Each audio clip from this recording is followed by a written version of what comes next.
Today on CityCast Philly, when you think of the Old West, you think cowboys and horses and those wide-brimmed hats. But did you know these iconic hats were invented in North Philly? It's Monday, January 9th, 2023. I'm Trinae Nuri, and this is CityCast Philly.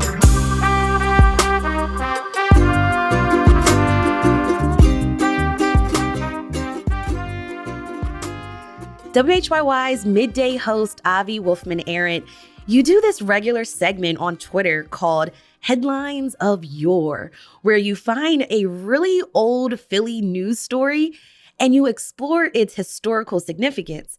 Sometimes these headlines are more than 100 years old, but you discovered something pretty surprising. Cowboy hats were invented in Philly. Avi, why would Philadelphians need a cowboy hat?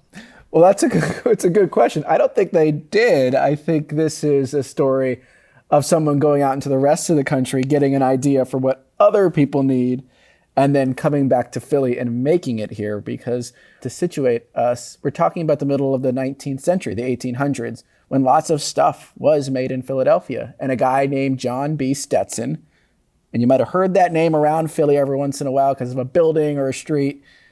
He went out west as a young man, said these people need better hats, and came back to Philly and started making them here.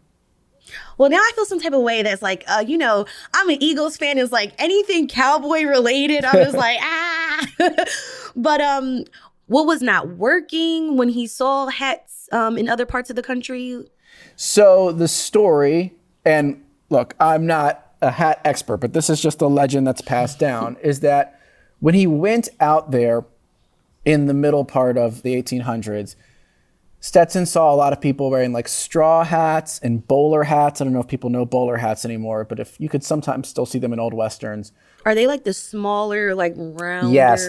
Yeah, exactly. right? Like the round crown on top and like the smaller brim.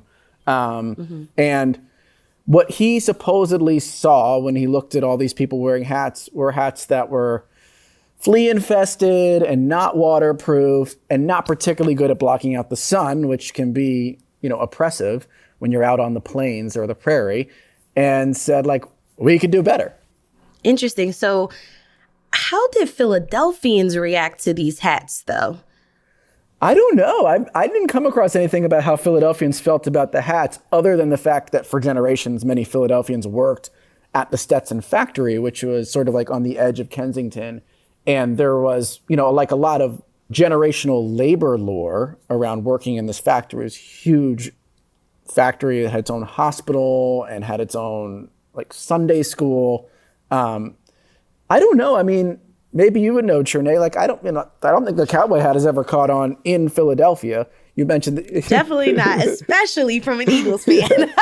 Yeah, it's certainly more popular in Dallas, which I think is great because it's one more thing we have over Dallas. This is the thing they take the most pride in, and a Philadelphian more or less invented it, and it was produced here originally.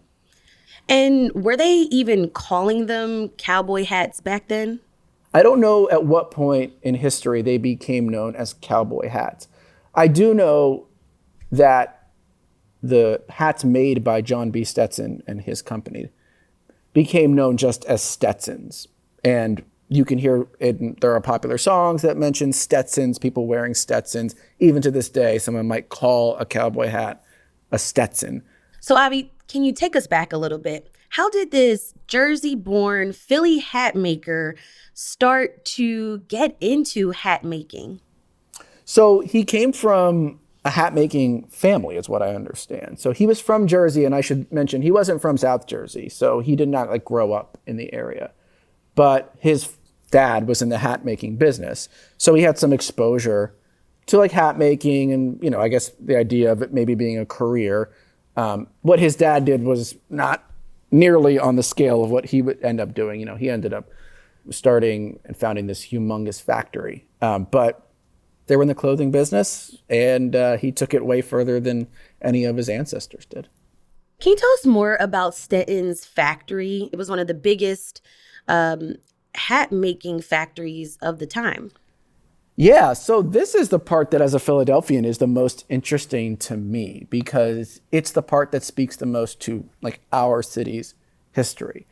So when Stetson came back west, he actually opened an initial shop at 4th and Chestnut Streets. So you can imagine like right in the heart of the action, but not a lot of space to expand. And so when sales took off from his first hat, which was called the Boss of the Plains, I love that name, the Boss of the Plains. He opened up a factory that's at the intersection, I don't know if people can picture it, of 5th and Montgomery and Germantown Avenue, which is like right on the edge of what we call Kensington now. Kensington at the time, big factory neighborhood, big industrial neighborhood. This is like in the 1870s, opens up this factory. And by about the 1920s, so over the next 50 years, it grew to the point where it was the largest hat factory in the world, 1.4 million square feet, which is mind-blowing to me, just to imagine that today, anything in Kensington of that size. It employed somewhere on the order of 5,000 people, and you can imagine this as a factory, but when you look at the pictures of it, it's more like a campus. It's more like, it looks almost like a college campus. Like I mentioned earlier, there was an accredited hospital there on the grounds. There was, in the neighborhood nearby, they ran their own school. It was like a Sunday school, but it was their own factory school for the workers, for the families.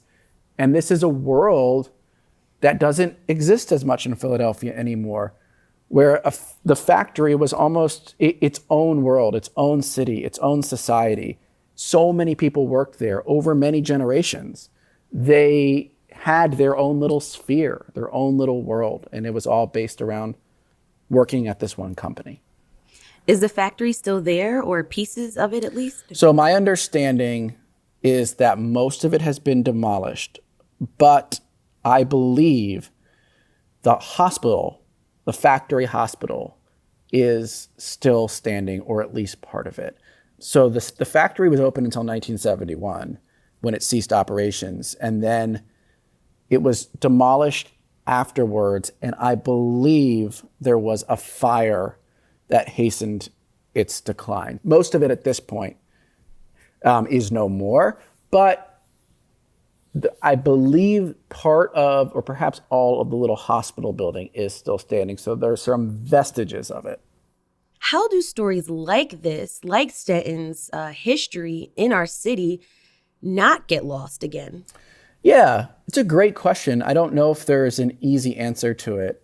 And I don't want to presume to be a historian or a preservationist, because there are people who do that stuff for a living, who really live in this world. And I'm totally an amateur.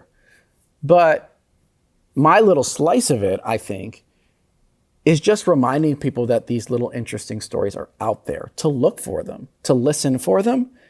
And hopefully that piques people's interest and gets them a little bit more invested in this place and the people who have been here before.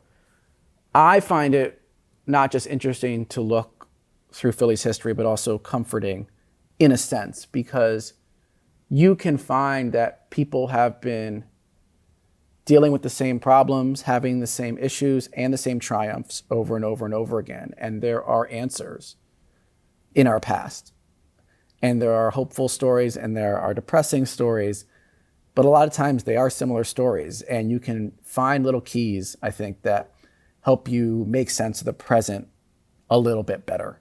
And that's what I enjoy about it. And I just hope that this project that I'm doing, this little weekly project, gets more people interested. And if more people are interested, then more stories will be told and preserved. Well, I'm definitely interested. You've got me sold. Yes. We got one. WHYY's midday host, Avi Wolfman-Arent. Thanks so much for joining me today on CityCast Philly. Absolutely. Thanks, Trinae. We'll have a link to Avi's Twitter thread detailing the history of the cowboy hat in our show notes. And here's what else Philly's talking about. The city outlined a 2-year plan to use more than $20 million from a legal settlement with opioid distributors to provide a range of initiatives.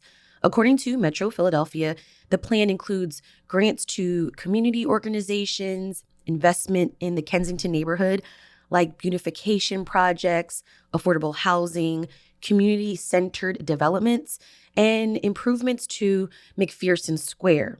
Funds will also support vans to provide methadone, which is a drug used to help people treat opioid use disorder, as well as wound care to those using drugs on the street. Soon, travelers departing the city who aren't U.S. citizens will have their faces scanned at the Philadelphia International Airport. According to the Inquirer, scanners using facial biometric technology are being installed at about 25 boarding gates, those used for international flights. And here's a bit of good news. Congrats to Philadelphia Military Academy junior Kaheem Bailey Taylor. According to the Philadelphia Tribune, he recently received the Medal of Heroism for saving his friend's life. And that's the highest honor awarded to any Army Reserve Officers Training Corps cadet.